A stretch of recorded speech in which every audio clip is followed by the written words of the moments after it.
Good morning. I'm Lindsay Janison for Diana Perez. And I'm John Muller. We begin with that breaking news in Cleveland, where cheers broke out in the neighborhood where the women were rescued. It seems almost unbelievable. Missing for more than a decade and then found not far from where they were last seen. ABC's Bill Weir has the latest. The posters have been part of Cleveland's landscape for a decade. The weathered or tattered ones replaced again and again by families who refuse to give up, who refuse to stop praying for a moment like this. Help me, I'm Amanda Berry. You need police, fire, or ambulance? I need police. Okay, and what's going on there? I've been kidnapped and I've been missing for 10 years and I'm here, I'm free now. The last time anyone in her family heard that voice, she was a day shy of turning 17. Called her sister to say she was catching a ride home from her job at Burger King, and then she vanished. That was the last I ever heard from her, not an answer after that. She is 27 years old and free, thanks in part to police who got an ovation on this Cleveland street, and thanks in large part to a passing neighbor named Charles Ramsey. And they see this girl, and she just going nuts on the door, so we had to kick open the bottom. Luckily on that door was aluminum, it was cheap. And she climbed out with her daughter. That's right. He said Amanda escaped with her daughter. When these girls were abducted, that they went into this environment with a person or persons and probably were held against their will for a period of time, but then that world becomes their reality.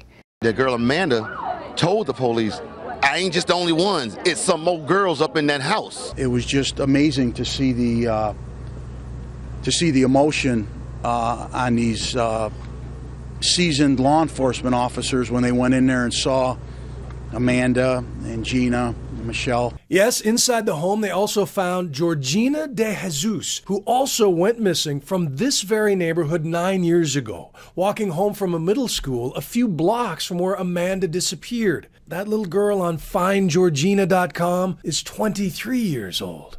And they also found Michele Knight, who went missing in 2000. We're in the process of evaluating their medical needs. They appear to be in fair condition at the moment. We love you, Amanda!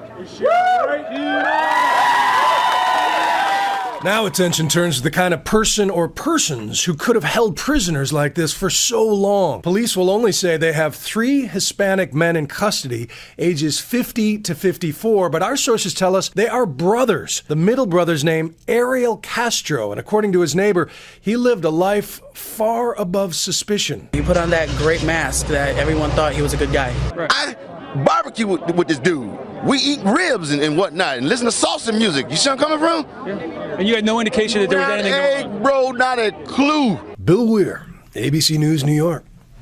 Family members say they never gave up hope of finding the girls, and they can't wait to hold them close once again. We will find out many more details on this amazing case as a police news conference takes place later on this morning. Yeah, that's set for 9 o'clock. Just fascinating. Really touching how the neighborhood is just completely ecstatic, jubilant that these women were found. Naturally, they would be, but coming out and cheering and clapping, and that hero guy we just saw there who answered the call when he found that woman in distress, and the neighborhood really pitched in. Knocked down the door to help her get out, and she emerged and went to his house where she used his cell phone to call the police. And neighbor after neighbor says that they had no clue this was going on for over a decade.